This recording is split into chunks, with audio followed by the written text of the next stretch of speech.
pressed her lips against his forehead, and he was burning up. After he became unconscious, they knew their boy only had a few hours left. He desperately needed an antibiotic and something to bring his fever down. But a few months into the Great Depression, most American families had run out of medication. So his father rushed into the backyard desperately looking for a special kind of plant, one that has been used for generations long before penicillin was invented. Today, nobody knows about this lost skill, but I'm sure you'll recognize the plant because it's spread all over America and Canada. If tomorrow all the pharmacies ran dry and you didn't have any other way to fight an infection, knowing this one plant would be a godsend, and I'll tell you more about it in just a moment. But first, let me tell you why I'm even talking to you here today. That little boy was my father. If my grandfather hadn't known about this special plant, the infection would have surely claimed his son's life that very night. He made a tea from the plant. Then he cut the inner bark of a willow tree and made an infusion out of it. If you ever get a high fever, inflammation, or any kind of pain, just try it. It acts like a very powerful aspirin with enhanced pain-killing effects. In fact, the most important ingredient in aspirin is called salicylic acid, and it comes from the Latin word for willow tree, or salix. Now, you wouldn't think it, but our forefathers knew that you can also use it to preserve your canned goods from toxic bacteria. In just 30 minutes, my grandfather's combined remedies brought the hellish fever down to 100, and in one short week, the infection was gone. His healing wisdom saved not only my father's life, but countless others as well over the next few decades. And today I'm going to share with you this lost knowledge of medicinal plants and remedies. I'm talking about common plants that can replace modern antibiotics, like backyard weeds that can numb your pain just like morphine, and plants that can stop your bleeding in just minutes, even plants that work better than most modern drugs to reverse joint damage and arthritis, lower your cholesterol, stabilize your blood sugar levels, and even prevent cancer from developing in your body. Now, most importantly, these plants will keep you healthy during the worst of times. When the next deadly crisis hits America, you can be sure that life-saving meds will be the first to vanish off the shelves. Your only hope is to treat yourself without them, so your backyard plants and common weeds can become your own medicine cabinet, and most of them are also edible and will keep you and your loved ones well fed, while other people will be cooking their leather shoes and belts. And let me tell you, when you haven't eaten for days and your immune system is at its weakest, it doesn't take much to put you in an early grave. That's exactly what happened to most families during the Great Depression. When it wasn't food shortages that claimed the most lives like you might expect, it was disease. People would wither and die from common colds and infections in their own homes, and many were discovered like that by their neighbors with food supplies intact. What you're about to hear is a true American story stretching over 100 years and 3 generations of my family. It's something I've given a lot of thought to about sharing or not, as what I'm about to reveal is deeply personal. And I'm only doing it because this information will end up saving many American lives, and it could save yours as well. As a young boy, my grandfather came to America alone at the turn of the century with nothing but the clothes on his back. But when he left this world, more than 5,000 people from all over the world came to his funeral. Our small town of Springfield didn't have enough hotels to accommodate them, so everybody offered a place to stay. And while I didn't know most of them, they all knew my grandfather. And believe it or not, you know my grandfather too. You know him because you know his generation, the greatest generation.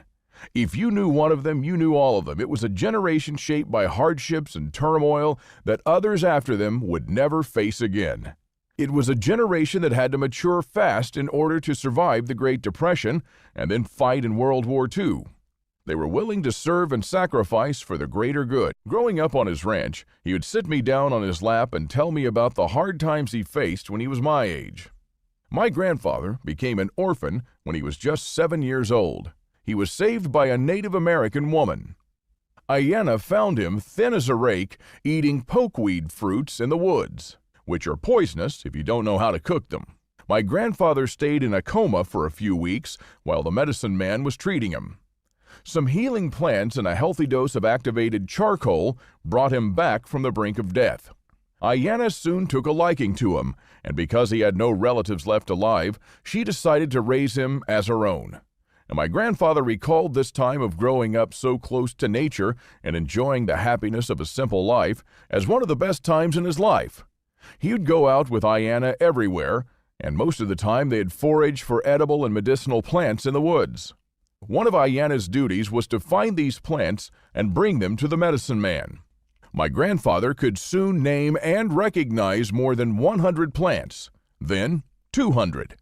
And before his 18th birthday, he knew around 500 edible and medicinal plants.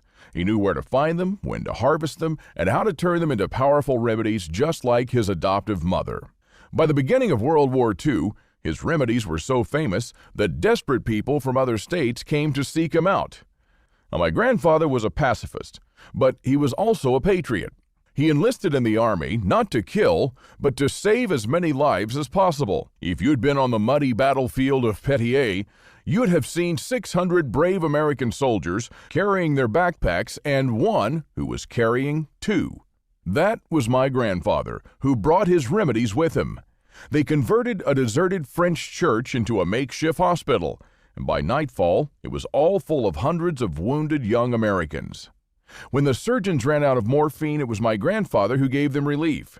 He had with him a powerful pain-killing extract made from this plant. Now, I'm sure you've seen it in your backyard, too. Just as my grandfather taught me, I'll show you today how to make it so you never have to worry about running out of painkillers. My grandfather would rush from soldier to soldier and bring a small vial of the extract to their lips. In minutes, the loud groans and cries would subside to the amazement of all the Army surgeons who had not seen anything like it before. And he wasn't a medic, but after seeing how well his remedies worked, they let him do his job. With mortar shells and shrapnel flying all around him, he'd plunge himself into the midst of battle and pull men to safety, stop their bleeding, disinfect their wounds, and ease their pain. And by the end of the war, every man in the 8th Infantry Division knew him as Dr. Davis, and since then, that's what people called him. Back home in America, my grandfather never did get a medal for all his efforts, although he probably saved just as many lives as the surgeons that he worked with in the fields of Normandy. In the 60s, people from all over the country came seeking my grandfather. Our small farm was filled with the sick from dusk to dawn, and his supply of herbs was barely able to keep up. When I was a boy in the 80s, he would send me out to harvest the many types of plants and weeds he needed for his medicines. And it was one of my favorite activities. He just gave me a simple journal that held drawings and descriptions for every medicinal plant you can imagine. It became my grandfather's lifelong dream to gather all the natural cures and remedies spread all over America. So he talked to mountain men who had cured sickness and treated disease in communities cut off from civilization. He visited medicine men in Native American reservations, the living reservoirs of hundreds of generations of healing tradition. And every now and then, he traveled to the most remote corners of America, reaching as far away as the Alaskan tundra. His plant journal he gave me as a child grew larger and larger, and he began calling it the Lost Book of Remedies. At his funeral, an old woman, Mary, told me how she had met my grandfather many years before. He was passing through her small town looking for a plant and heard that a 9-year-old girl was very sick. She had tuberculosis, a disease that almost surely killed you back then. Mary was dying in her mother's arms. Now just try to imagine the feeling of helplessness and despair. Unfortunately, this is not a page closed in history. During many crises that came across time, say for example Katrina, antibiotics were the first to go off the shelves. And decent people like you and me died from common diseases that could have easily been treated with common plants. Well, anyway, at that time, an antibiotic for tuberculosis hadn't yet been invented. So my grandfather first used this plant. Few Americans know about this graceful weed, and fewer still grow it in their backyard. When the organism is in high stress mode from fighting an infection, this is exactly what you need to bring it to balance and speed up the healing process. Now, the second plant my grandfather used was spotted loco weed, which he always prescribed for shortness of breath and pulmonary infections. After making a concoction out of the two plants, Mary was cured in a few months, which is amazing because nowadays it takes at least 6 months to treat it using powerful antibiotics. She enjoyed a life that came so close to ending prematurely. I never knew her story until she told me, and as I looked around at the thousands gathered there, I realized my grandfather must have had many other stories and that a lot of people were only there thanks to his remedies. Was he able to save everyone no matter how advanced or hard to treat the disease? Of course not. If someone claims that they can treat your cancer with a miracle cure, you can bet that they're crooks trying to take advantage of you. My grandfather was not like that. He genuinely cared about all of his patients and was honest with them from the beginning. He didn't have miracle cures, but real cures. And I'm sure your grandmother had some as well. Maybe not as many as my grandfather, who was a professional healer, did, but she must have had a few time-tested remedies of her own. And when you got sick as a child, they worked just as well, if not better, than drugs. That's the kind of precious knowledge my grandfather tried to save and use for the common good all his life. And let me tell you, my grandfather's funeral was an eye-opening moment for me. The times I spent with him on his ranch in Texas were some of the happiest in my life. And when my grandfather died, he left me 3 things that I treasure greatly: the best childhood I could ever dream of, the values that made me the man I am today, and a manuscript. But make no mistake, this isn't just any kind of manuscript. It's something that all men and women from coast to coast should know about. It was his plant journal, his book of old remedies, and it began when he was young. My grandfather started writing down all the plants that he was gathering with Hyena, and then took notes from the tinctures and concoctions used by the medicine man. He had it with him in the fields of northern France. It's what he used to treat many of our brave men when the antibiotics and pain medications ran out. It's what saved my father's life during the Great Depression when most Americans died from disease, not starvation, and it'll do the same in the next crisis. Even after the war, my grandfather's manuscript healed countless people. Some of them had conditions so severe their own doctors didn't know what to do. They all showed up on our doorstep. Desperate mothers with their children, hopeless seniors plagued by chronic pain, and even bedridden people brought by their relatives. I've seen them all. And my grandfather managed to treat most of them without using any toxic or addictive drugs. He used just what you might have right now in your backyard. Weeds you pass by every day without realizing their true power. This is why I say that this is probably the most precious thing my grandfather left me. I keep it in my medicine cabinet. It'll be there when my family and I need it most. I think it should be in your medicine cabinet as well. And that's why I edited all his manuscripts, so that anyone can take advantage of them. Instead of his drawings, I added real color pictures of the plants so that you can easily identify them. I also replaced his handwriting. At times it was difficult to understand, probably because some of his notes were written in the field and even in the midst of battle. But other than this, I left the information untouched. His manuscripts had stains of American blood from World War II, and I printed those too, exactly as I found them. After months of work and spending a great deal of time and money, I had it published. It's called exactly what my grandfather would have wanted: The Lost Book of Remedies. And here's just a glimpse of what you'll find in it. In the first part of my grandfather's The Lost Book of Remedies, you'll find pictures with all the healing plants in North America. For each plant, you'll also learn the little things you need to look for in order to be 100% sure that you've got the right plant and not a look-alike. This part goes extremely in-depth so people with no plant knowledge can use it to its full potential. I gathered medicinal plants for my grandpa when I was just 12, and if I did it back then, be sure you can do it now. With hundreds of healing plants, I knew I had to find a way for people to quickly pinpoint the one they need. So I first grouped them by type and location. And if you're at home, just open the Backyard Weeds chapter to find out what medicines you're growing around your house without even realizing it. For example, I'm sure you've already seen at least one of these so-called useless weeds. Well, my grandfather turned it into the powerful pain-killing extract that he used in World War II. Now, I hope you've never seen a grown man or woman crying in your arms in excruciating pain. So, how would you feel to be the only one from your group or town who can offer relief when people need it most? Now, remember the plant that my grandfather turned into an antibiotic that saved my father's life? Imagine when there are no more antibiotics, being able to simply walk out into your backyard to find and identify this plant, a simple weed that'll prove to be more valuable in times of need than all your drugs combined. Now, I'm sure you'll also recognize this common driveway weed. Even if you're living in the city, it's kind of hard not to bump into it. What you probably don't know is that it's a powerful anti-inflammatory that's good for wound healing. I'll show you how to make a poultice and how to use it to dress your wounds. Or if you or one of your friends is suffering from an autoimmune disease, you can take this as a remedy immediately. In this huge chapter, you'll find all the other medicinal weeds and backyard plants that are hidden around your house. Now, you've got a homegrown pharmacy you didn't even know about. And most of these plants are edible, especially the 3 that you've seen, and can provide you with precious nutrients in a crisis. This goes for all the plants you'll find in the Lost Book of Remedies. Not only will you learn what part of the plants are edible, but I'll show you how to cook them the right way.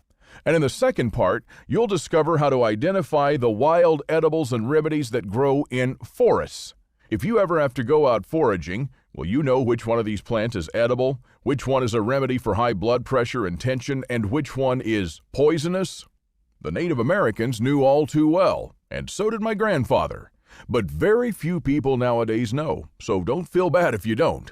These kinds of skills will set you apart from your group, and will probably turn you into their guide or even savior.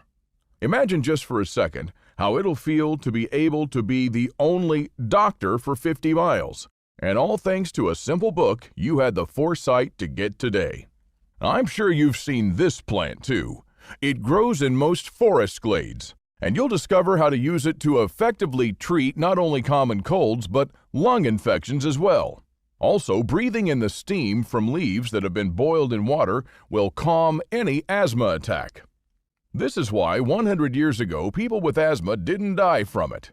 Now, if you ever walk through the edges of the woodland and get some sticky burrs attached to your clothing, you can bet that you've just passed by this plant. The best way to deal with this annoying weed? Eat it.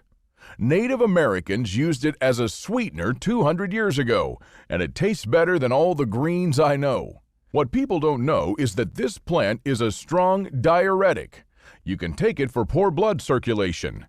If you've ever felt a tingling and numbness sensation in a limb in certain positions, you probably have bad circulation, and you should consider this blood vessel cleanser. I've seen my grandfather's patients go from dizzy and tired most of the time to having an excess of energy in less than 3 weeks.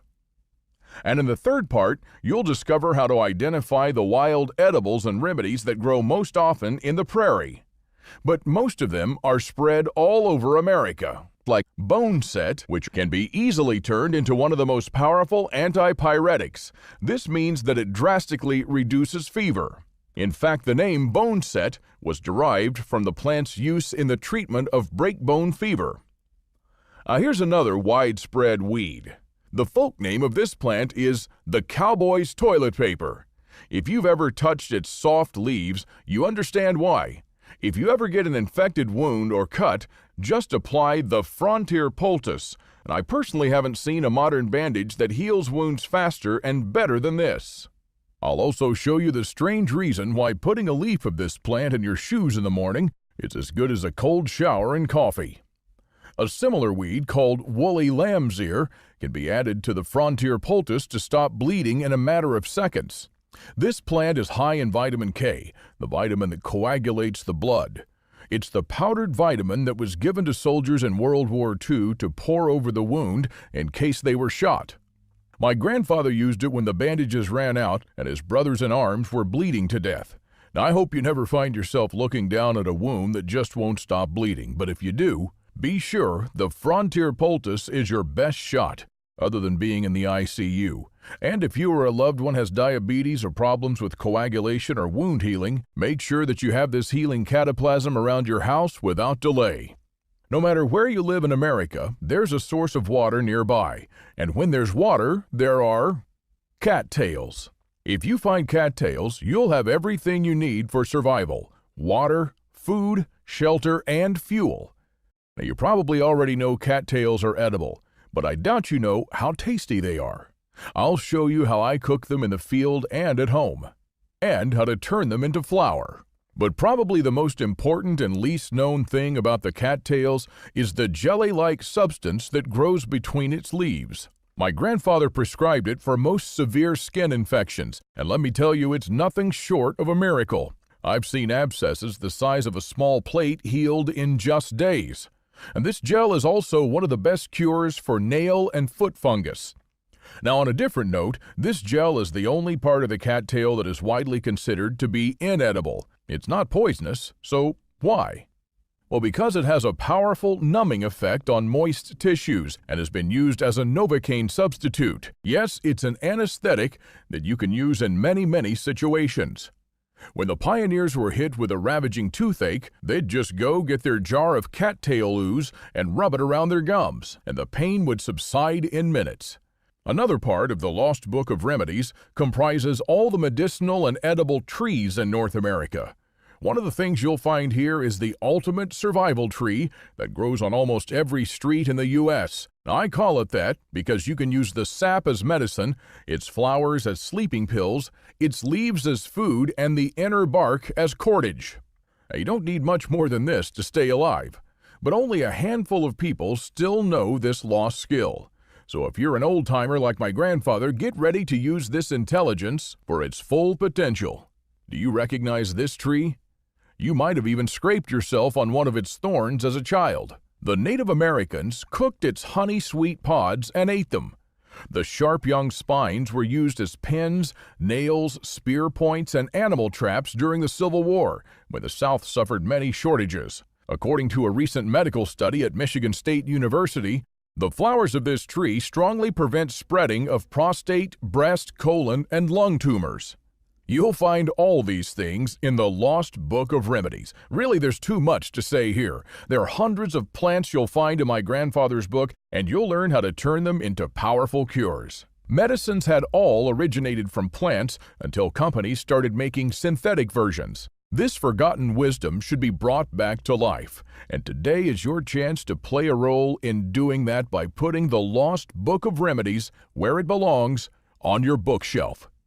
And finally, in the last chapter of the Lost Book of Remedies, you'll find the once common treatments our grandparents used whenever they were ill.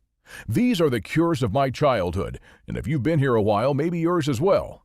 I'm talking about the common folk remedies they used to bring down fever, cure a sore throat, banish the flu, and many more. They used only common household items that you probably have in your cupboard right this second, like the spice you add to your meals that can stop bleeding in just a matter of seconds.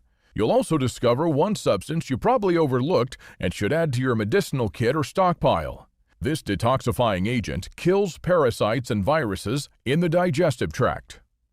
Or the common household stain buster that can clear away most fungal and bacterial skin infections. But you can also use it to disinfect huge quantities of water, even a well. Much better than bleach, which leaves an odor for weeks. And as I told you, this is just a tiny, small glimpse of what you'll find in the Lost Book of Remedies. My grandfather's lifetime work is captured inside. But it's not just that. It's your grandparents' work too, and the generation before them.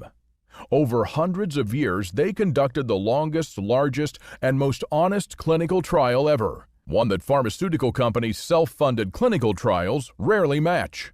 With big money on the line, they need these trials to validate their drugs. That's why many pills on the market today have a minimal or no effect at all. If you get the Lost Book of Remedies today, you'll also get to take advantage of 2 exclusive gifts that will be off the table soon. First, you'll get the 80 square feet medicinal garden in your backyard. Now, wouldn't it be nice to walk out into your backyard and find the medicine you need growing right there?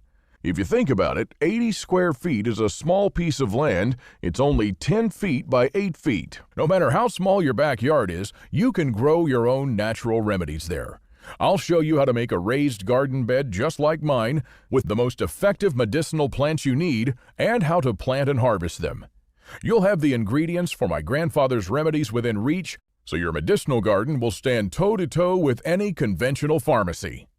And the second exclusive gift you'll get is called Disaster Medicine, a handbook for when help is not on the way. In a cataclysmic crisis, you can bet aid is not coming from anyone but yourself. And in this bonus, you'll find the 20 most common infections and diseases that you'll catch in a crisis. And you'll learn how to diagnose and how to treat them. In a crisis, they account for more than 95% of medical fatalities. And all of that is just scratching the surface of what this bonus has in store for you.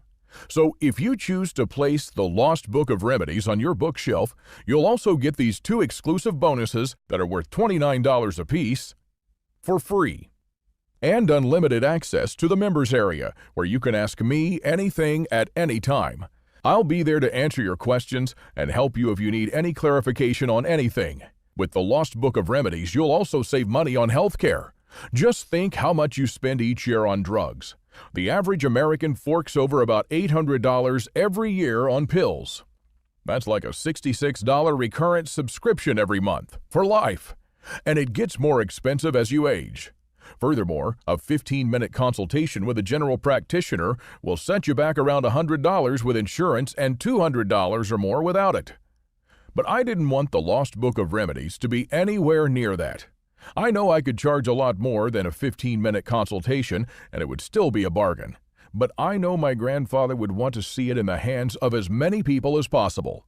So today, you can get your own copy of the Lost Book of Remedies and the 2 bonuses with a one-time payment of just $37. And the only way to get it is to click the Add to Cart button below now. Now, this offer really can't get any better than this. You'll have all my grandfather's lifetime healing knowledge at your fingertips.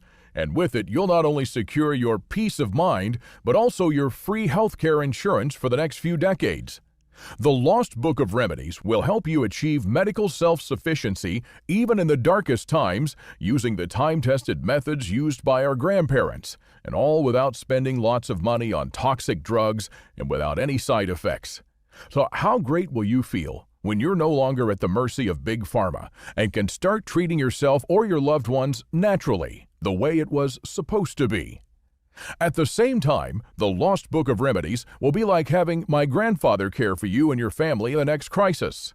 Pharmacy chains are incredibly vulnerable to economic collapses, looters, and everything else a devastating event brings. So medicines will vanish. Just take a look at what happened after Katrina, when people were dying in hospitals from easily preventable diseases. But plants aren't going anywhere fast. They've been here for hundreds of millions of years and will still be here long after we're gone. Most of us aren't used to facing medical emergencies, and it seems like a distant possibility. And I surely do hope so, but in the long run, there's no escape from it. Isn't it better to have this knowledge at your fingertips than not to have it when you need it the most? Now, I'm not a rich man or a corporation, so I was only able to print the Lost Book of Remedies in a very limited edition with considerable personal effort. So the only promise I can really make is that you'll get one if you order now. And as I told you, my grandfather had lots of patients, and I expect they'll all want a copy. I really don't know if at this point there are any more copies available, but if you're still able to see the order button below this video, then it means that I still have at least one copy left. So just scroll down, and if you still see the button, click on it before they're all gone. Now, I wouldn't want you to kick yourself for not having the Lost Book of Remedies when you'll need it the most, and I surely don't want the price to be an issue. So my promise to you is this. You have a full 60 days to try out my grandfather's The Lost Book of Remedies. Go through it at your own pace and discover all of the miraculous plants and remedies found within its pages. If at any time during those 60 days you're not completely satisfied with the results, send me an email and I'll give you back every cent. It's as simple as that. And also, if you use the Lost Book of Remedies to replace current drugs and you don't end up saving at least $37, I'll send you a full refund, no questions asked. That's my personal guarantee to you. Life's all about choices, and until today you didn't have one. You were in the same boat with millions of other Americans that are relying on expensive and toxic drugs. Now you'll have an alternative for everything in your medicine cabinet right now and a second chance at life when the medical system collapses. With my grandfather's cures, you'll never owe your life and well-being to a pill bottle ever again. Nature has an answer for everything: heart disease, diabetes, Alzheimer's, chronic pain, arthritis, even cancer. I'm talking about achieving medical self-sufficiency and stepping out of the lifelong drug rat race that Big Pharma has us all running to line their pockets. It wasn't possible ever before until my grandfather's The Lost Book of Remedies. And it may never be possible again if you decide to miss out on this unique opportunity. So it's all up to you. I hope you'll make the right choice now and click the order button below. Your future self will surely thank you for the foresight that you had today. The greatest generation didn't expect anything from anyone but themselves, and that's how they managed to build America into one of the greatest countries on earth. Self-sufficiency has been diminishing with every generation since, and it's under attack from all sides. So think for yourself, act according to your own judgment, and learn to never depend on anyone else. You'll never go wrong that way, and if you want proof, just look at how your grandparents and parents were. Remember the time when your father taught you how to swim or ride a bicycle, or the first day your mother took you by the hand to kindergarten and you felt alone, but she knew you'd be okay without her because, without realizing it, this was their main objective in life: to show you how to stand on your own 2 feet without them. That's what you do for the people you truly love. You teach them how to be all right even if you're no longer by their side. And it's called tough love. This is what we should do for the next generation, no matter how shallow we think they are. One day they'll say that we were right all along, just like we realized our parents were, and maybe it was a little too late, but we all did. We need to put our trust in the future generation too. We have to stop keeping them close and in doing so making them dependent on us, just like so many Americans are doing today. Instead, we should give them the gift of self-reliance. My grandfather's The Lost Book of Remedies is just a tiny but very important bit of the legacy that we need to not only learn from our grandparents, but also pass on to our children and grandchildren. The knowledge of plants will soon be lost forever, just like my grandfather's great generation, like your grandfather's generation as well, and just like ours someday. It'll be too late then, but it's still not too late now. And trust me, there's no worse feeling than regret. If you can still see the button below, click on it and reserve your copy before they're all gone. In a crisis, when my family looks at me for help and guidance, I'm not just going to say, "Let's wait for help."